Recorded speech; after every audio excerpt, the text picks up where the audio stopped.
보시면 되고요. 그냥 법인전환 1층표가 있는데요. 우선은 이게 제일 중요한 거죠. 현물출자 법인전환에 대한 그 타당성 검토. 이게 제일 어려운 거죠. 이게 아까 우리 그 첫 시간에 법인전환을 해 말어 이렇게 막 했을 때 제가 말씀드렸죠. 여러분들 손 들으라고 그러니까 소극적이었잖아요. 30%. 법인전환 적극적으로 내가 얘기하고 있다. 세금 계산했다. 근데 계속 얘기 들었다 보니까 자꾸 적극적으로 검토하기 싫어지시나요? 아니면 적극적으로 더 검토를 해야 되겠다. 덤벼야 되겠다.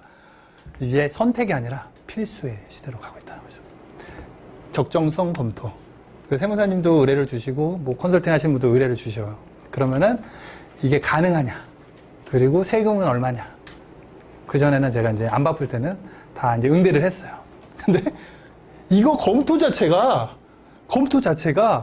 이미 엄청난 그러한 그 시간 공수와 탁감도 받아야 되고 취득세 감면 그 포함한 견적도 뽑아야 되고 그 자산에 부채가 있냐 없냐 그 부채가 물상담보냐 누구의 채무냐 실채무자는 누구냐 그것들이 다 검토가 돼야지 가능합니다 라는 답변이 나오거든요.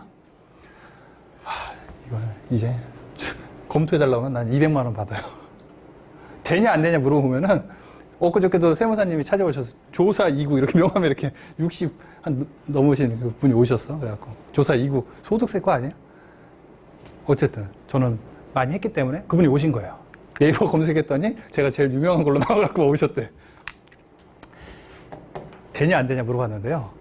뭐 다 이제 정리를 했어요. 그 한글 파일에다 작성을 하셨는데 결국은 그게 이제 그 가능할 수도 있고 안 가능할 수도 있게 하겠지만은 여러분들이 검토할 때는 이게 임대업이니까 조금 심플하긴 하지만 일반 제조업 같은 경우는 실제 자산부채까지 다 봐야 된다는 거예요. 자산부채까지. 그래서 이걸 하게 되면은 외부에서 컨설팅을 하게 되면은 기장이 99% 따라오는 거예요.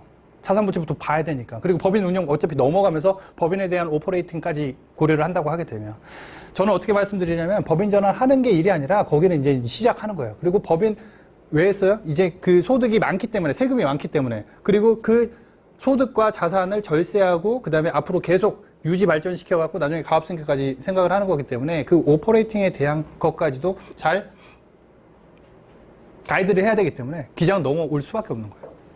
그리고 법인 설립 준비가 이제 발기인 구성, 상호 결정, 세무대리, 상속증의 목적으로 맞게 주주 구성. 일단은 그냥 100% 넘어가고요. 그냥 현물주차 계약서 작성. 세무대리인, 제가 안 하는데 일단 다 넣어놨어요. 저는 다 맡긴다고 그랬어요. 이건 제가 하죠.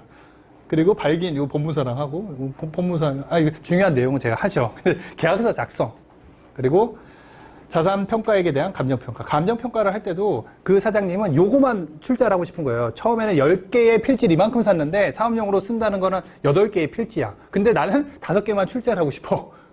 나한테는 얘기는 안 하고. 양도세 일 가서 신청하려고 받았는데 이건 뭐야 이러면서 나중에 이것도 검증이 걸리는 거죠. 감정평가에서 빠졌기 때문에.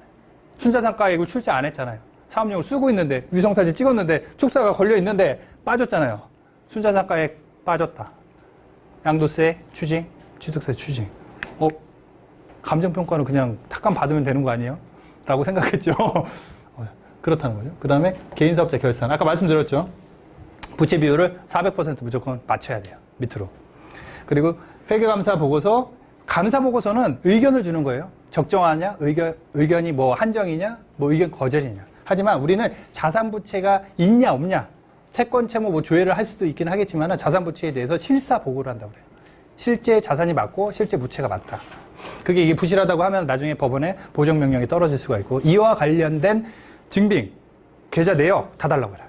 할 수가 있어요. 그러니까 거짓부렁으로 했다가 안 된다는 거죠. 그 인간하면은 더 사고인 거예요. 원래 안 되는 건데 판사가 깜빡했다가 사인해버리면은 나중에 빼박인 거예요. 빼박.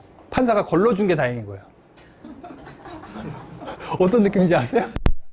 그러면은 사업자 등록증이 있어야 됩니다. 그리고 사업을 개시한 날로부터 20일 내 사업자 등록을 내야 됩니다. 사업자 등록을 내지 않게 되면, 사업자 등록을 냈다 하더라도, 임시사업자가 나왔다 하더라도 실제 사업을 하는 것이 아니다 라고 하게 되면 세무서에서 직권 말소를 시킬 수 있습니다. 그리고 어쨌든 나는 이거를 세금 계산을 안 끊게 되면 이거는 개인으로 끊어야 되는데, 그러면은 1월 달까지 개인으로 끊었다고 하게 되면 1월 달에 그 개인으로 끈 자산부채, 그 세금계산서 때문에 자산부채가 변동이 올 것이고, 그러면 1월 말에 다시 결산을 해야 되는데요. 1월 말에 다시 결산을 하게 되면 자산부채가 변했기 때문에 이걸로 인해 갖고 순자산가액이 변동이 됐습니다. 그래서 1월 말에 딱 가잖아요. 그러면은 법인 등기부등본을 갖고 오세요. 또 아까 1월 1일날 그랬는데 맞추면 뭐예요? 2월 1일날 또 가도 법인 등기부등본을 갖고 오라고 하죠. 그러면은 또 다시 이게 도돌이표가 되는 거예요. 어떤 느낌인지 스터디 하신 분은 아시죠? 예. 그런 부분이 있습니다. 그래서 잘 얘기했습니다. 요즘도 지방은 이것도 설명해야 돼요. 서울은 우리 수습세무사 보내도 되는데 이거 서울은 적당히 수습세무사 보내도 되는데 지방 관할 넘어가면 항상 저한테 전화가 넘어와. 그래갖고 설명을 막 해주죠. 그렇군요 하고서 내주기는 해요. 그래서 현물투자 가액 자본금 결정을 해야 되고요. 개시 전 법인사업자 등록을 해야 되는데 이게 중요하다. 이거를 감정평가서, 감사보고서 이런 걸로 보완을 한다. 그리고 정관 작성하고 공증, 주식회사 실체 구성, 검사인 선임 보고, 조사, 법인 설립 등기, 명의 이전, 사후 일정 한다는 거죠. 중요한 거는 여기죠. 임시사업자 등록하고, 그 다음에 자본금 출자하고, 앞단에서 개인사업자 결산하고, 적정성 검토하고, 1, 5, 8, 9 이 정도가 중요하죠.